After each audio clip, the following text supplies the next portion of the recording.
Assalamualaikum warahmatullahi wabarakatuh. Sahabat login yang saya muliakan, apa kabar kalian hari ini? Semoga dipermudah semua urusannya.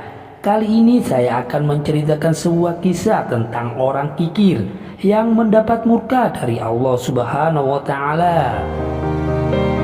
Diriwayatkan dahulu ada seorang lelaki miskin yang kemudian menjadi kaya raya, dan dia sangat kikir. Dia yaitu yang bernama Syalaba. Begitu ia disapa oleh tetangga-tetangganya.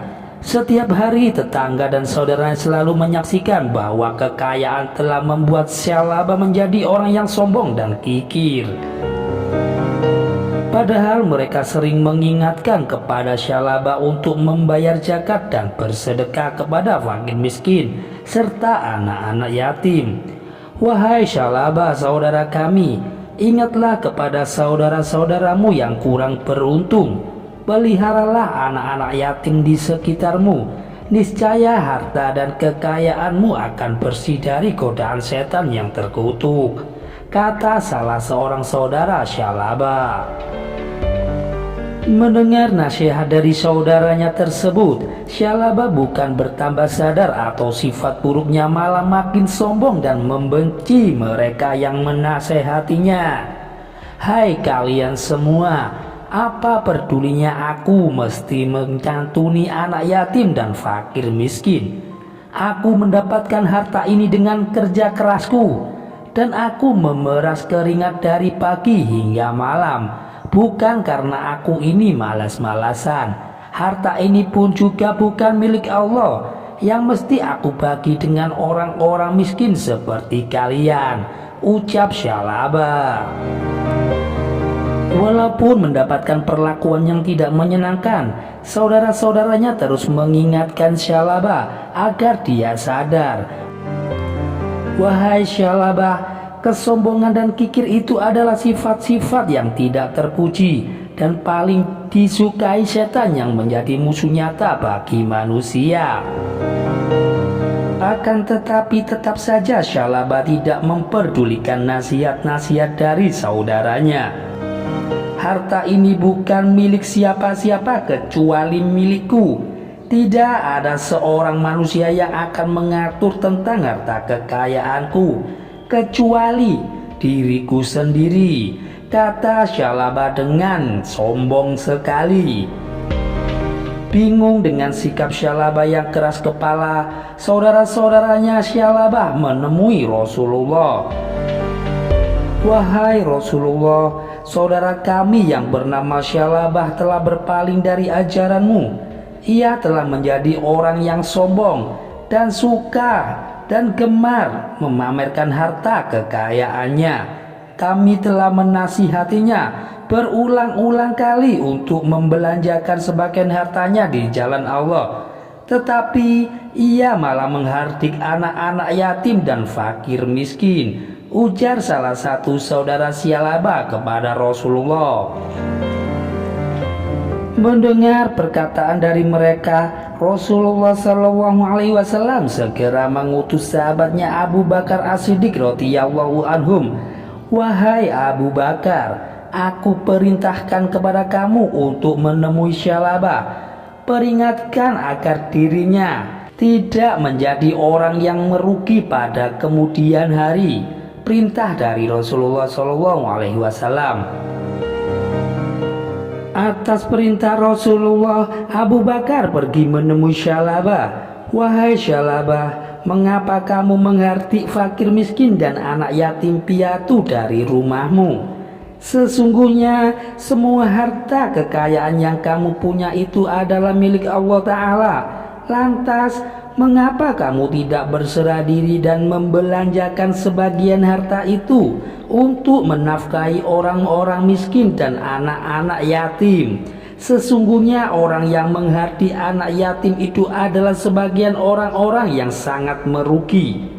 Niscaya Allah Maha mengetahui apa yang kamu lakukan dengan harta itu, wahai Syalaba. Abu Bakar mengingatkan Syalaba.